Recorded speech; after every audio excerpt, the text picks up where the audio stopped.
My name's Alan Shugart. You already know that. I'm talking to everybody in my class that's going to be watching this later. I'm just going to go over a couple of things about myself that y'all probably don't know, and some things that I had to kind of think about to discover for this speech. Did anybody know that it actually rains diamonds on Jupiter and Saturn? Or that the United States' most eastern and most western state is Alaska? Most people don't know things like that. Mama, you do. But those are things that get stuck in my head from a very young age. I started watching Jeopardy, and I remember crazy facts like that. I remember things that nobody else should know, and it has just always stuck with me. Things like that stick with me. And since I've gotten a little bit older, it's really gotten to be like that about sports. I remember a lot of sports statistics, whether they're relevant or not, but I was born and raised here in Dallas, Texas. Right now we're in my grandparents' living room where I spent a lot of my time growing up. And I'm going to be letting y'all know about 4 symbols that I gathered up over the past few days that really describe me. And the first thing is going to be what people recognize about me when they see me or when they get to know me a little bit. And that is actually right here. This is a picture of my uncles and my mom and my grandparents. And that's my family. Got a huge family. We spend a ton of time together. I was going to record this at my my cousin's birthday party a few nights ago, and that didn't work out, so I'm doing it here instead. But we're together all the time. People don't understand how we're around each other so much, and how we all live so close to each other, and we do so many things together. And that's really been a big part of me growing up and me being who I am, is everybody in my family being around me all the time.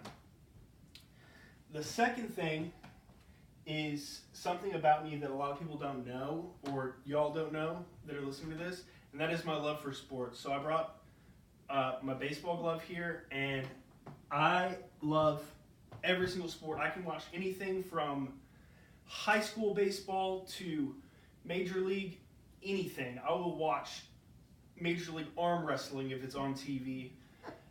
I love golf, I love tennis, I love baseball, I love football, I love basketball at every single level. Olympics, I like bobsledding and skiing and curling. It interests me so much, and it interests me on multiple different levels. I'm interested, obviously, in the sport itself. I love just the team, the togetherness that most teams have to show, even in individual sports.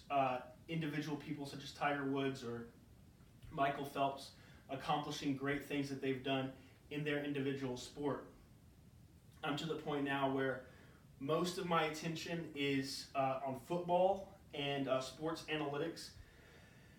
I have a couple of buddies that I'm spend a lot of spare time looking over stats, contracts, random arbitrary things like that, but it really gives me a lot of joy, and I really like talking about things like that.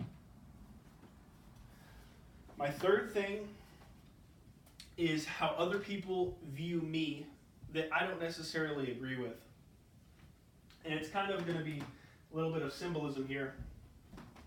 And it's just, I brought a book to show because a lot of times I, especially around people I don't know, have a very dull, normal look on my face. I don't smile a whole lot around strangers.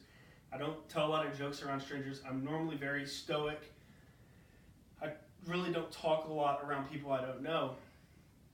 The reason I use that book is just the age-old saying, you can't judge a book by its cover. Once I get around people and I get to know them well, I joke a ton. I'm a very happy guy. I try to be as lighthearted as possible at all times. And my last thing that I am going to be showing you, my fourth item, is you had to have somebody close to you choose an item that they felt like described you. So I had my wife, who's recording right now, choose an item, and she said that she would describe me as a blanket. That means a lot to me. She says that I comfort her. I always make her feel like she's at home, and that I just wrap her in happiness and warmth, and that really means a lot to me, and that made me really happy when she said that. So thank you guys. Granted, you're asleep, but thank you guys for listening to this, and thank everybody in my class for taking your time to watch this, and I hope you all have a good night. Thank you again.